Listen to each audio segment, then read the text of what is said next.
Weight loss కావాలి అనుకుంటే ఏంటి అంటే తినే ఫుడ్ తగ్గించేసి వర్కౌట్ ఎక్కువ పెంచడం. వెయిట్ గెయిన్ కావాలనుకున్నారనుకోండి, తినే ఫుడ్‌ని పెంచేసి వర్కౌట్ తగ్గించడం అంతే. So, okay. తినే ఫుడ్‌కి మన 2 బ్యాలెన్స్ చేయడమే డైట్.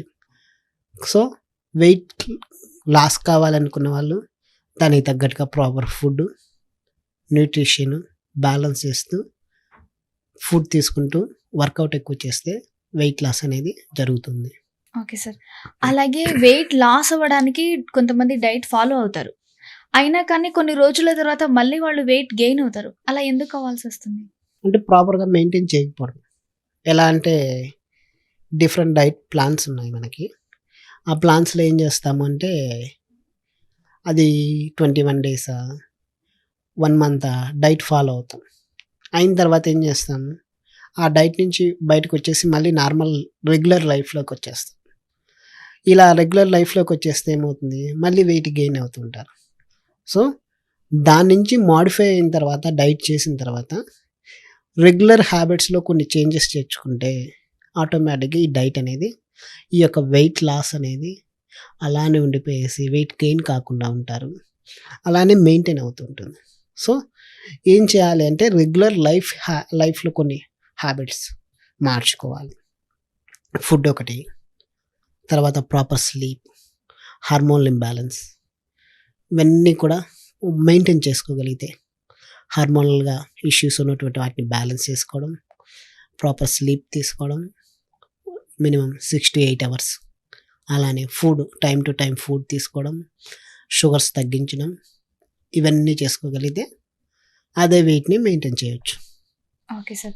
అలాగే డైట్ ప్లాన్‌ని ఫాలో అయ్యేవాళ్ళు ఎలాంటి ప్రాణాయామం చేస్తే మంచిది సార్? డైట్ ప్లాన్ అంటే వెయిట్ లాస్‌కైతే ఒక రకమైన ప్రాణాయామం ఉంది. వెయిట్ గెయిన్‌కైతే ఒక రకమైన ప్రాణాయామం. వెయిట్ లాస్‌కైతే బాడీని హీట్ చేసే ప్రాణాయామాలు చేయవచ్చును. అలానే వెయిట్ గెయిన్ కావాలనుకున్న వాళ్ళు కూలింగ్ ప్రాణాయామాలున్నాయి. ఆ ప్రాణాయామాలు చేయవచ్చు. ఓకే. అంటే వెయిట్ డైట్ గురించి ఫాలో అయ్యేవాళ్ళు ఆసనాలు గూడా చేసుకోవచ్చు కదా! యాహ్! ఎలాంటి ఆసనాలు చెప్తారు? ఆసనాలు అంటే వెయిట్ గెయిన్ ఉన్న వాళ్ళు కొంతమందికి నీ మీద ప్రెషర్ పడుతూ ఉంటుంది.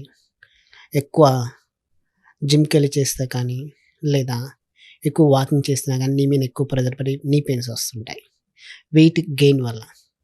అలాంటి వాళ్ళు ఏం చేయాలి, కొన్ని కూర్చొని ఆసనాలు, బాడీ కొంచెం వెయిట్ తగ్గిందాక కొన్ని హై ఇంటెన్స్ ఉండేటువంటి ఆసనాలు చేయకుండా స్లోగా ప్రాపర్‌గా వర్కౌట్ చేసుకుంటూ ఉండి హ్యాండ్ మూవ్‌మెంట్స్, లెగ్ మూవ్‌మెంట్స్, తర్వాత సూర్య నమస్కారాస్ ఇలాంటి ఆసనాలు చేసుకోవడం ద్వారా ఫస్ట్ ఆఫ్ ఆల్ మెటబాలిజం అనేది కరెక్ట్ అవుతుంది. దాని తర్వాత మెల్లిమెల్లిగా ఆసనాలు పెంచుకుంటూ వెయిట్ గెయిన్‌ని తగ్గించుకునేసి బాడీ మెటబాలిజాన్ని కరెక్ట్‌గా బ్యాలెన్స్ చేసుకుంటే వెయిట్ లాస్ ఉండదు, వెయిట్ గెయిన్ ఉండదు. Okay sir. అలాగే డైట్ ఫాలో అయ్యే వాళ్ళకు ఎలాంటి ముద్రలు చెప్తారు? ముద్రలు అంటే డైట్ ఫాలో అంటే ఇప్పుడు వెయిట్ లాస్, వెయిట్ గెయిన్ 2 ఉన్నాయి కదా! హ్మ్. ముద్రలు అంటే వెయిట్ గెయిన్ కోసమైతే ఇలా ఉంటుంది ముద్ర. జలముద్ర అంటారు. వరుణ ముద్ర అంటారు. జలముద్ర అంటారు. లోపలికి తీసుకుంటే ఇలా 2 ముద్రలున్నాయి. అది వెయిట్ గెయిన్ వాళ్ళకి. వెయిట్ లాస్ వాళ్ళకైతే సూర్యముద్ర అంటారు. ఇది పృథ్వీ ముద్ర. లోపలికి తీసుకుంటే సూర్యముద్ర. ఇలా లోపలికి తీసుకొని ఇలా సూర్యముద్ర వేసుకుంటే వెయిట్ లాస్ అవుతారు. అదే జలముద్ర చేసుకుంటే వెయిట్ గెయిన్ అవుతారు. ఓకే. అంటే ఫుడ్‌లో ఎలాంటి జాగ్రత్తలు తీసుకోవాలి సార్? ఫుడ్డు మనం ఎలాంటి జాగ్రత్తలు అంటే చేసే వర్కు, నెక్స్ట్ వాళ్ళు ఉండే ప్లేస్‌ని బట్టి ఫుడ్ తీసుకోవడం కరెక్ట్. అంటే కూర్చొని చేసే జాబ్ అనుకోండి, దానికి తక్కువ ఫుడ్ తీసుకోవడం బెటర్. ఈజీగా డైజెస్ట్ అయ్యే ఫుడ్ తీసుకోవడం బెటర్. ఎక్కువ ఫ్యాట్ ఫుడ్స్ లేకుండా, ఎక్కువ కార్బోహైడ్రేట్స్ లేకుండా ఫుడ్ తీసుకుంటే మన రెగ్యులర్ డైట్ వెయిట్ లాస్ ఉండదు, వెయిట్ గెయిన్ ఉండదు. మనం చేసే వర్క్‌కి, మనం చేసేటువంటి తినేటువంటి ఫుడ్‌కి 2 బ్యాలెన్స్ అయిన రోజు ఎలాంటి హెల్త్ ఇష్యూస్ అనేది రావు. Okay sir. అలాగే డైట్ ప్లాన్‌లో ఉన్న వాళ్ళకి వేరే హెల్త్ ఇష్యూస్ ఏదో ఒకటి ఉంటుంది. లైక్ ఏ హెల్త్ ఇష్యూస్ ఉన్నా కూడా వాళ్ళు డైట్ ప్లాన్‌లో ఉండి కూడా మెడిసిన్స్ వేసుకోవచ్చా? ఎలాంటి మెడిసిన్ అయినా సరే? యాహ్! ఎప్పుడైనా సరే ఏ డైట్ చేసినా, డైట్ ప్లాన్ చేసినా సరే, ఏది చేసినా మెడిసిన్ అనేది ఆపకూడదు. అది ప్రాపర్ డాక్టర్ సజెషన్ లేకుండా ఆపకూడదు.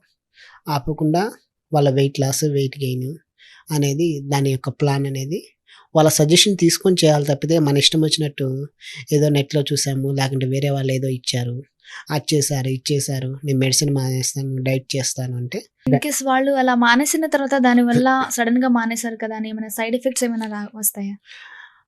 యాహ్! సైడ్ ఎఫెక్ట్స్ వచ్చే ఛాన్సెస్ కూడా ఉన్నాయి. ఈ అదే డాక్టర్ సజెషన్ తీసుకొని అలా చేసుకోవడం ద్వారా సైడ్ ఎఫెక్ట్స్ ఏమీ రావు. ఇన్ కేస్ ఏదైనా సరే మా ఓన్ సొంతగా నిర్ణయాలు తీసుకుంటానంటే దానికి అప్ టు వాళ్ళ ఒపీనియన్ అది. సో, ఏదైనా సజెషన్ తీసుకొని ఏదైనా హెల్త్ ఇష్యూస్ ఉన్నవాళ్ళు ఇది మానేయాలా వద్దా? లేదా ఈ ఫుడ్ తీసుకోవడం మంచిదా కాదా?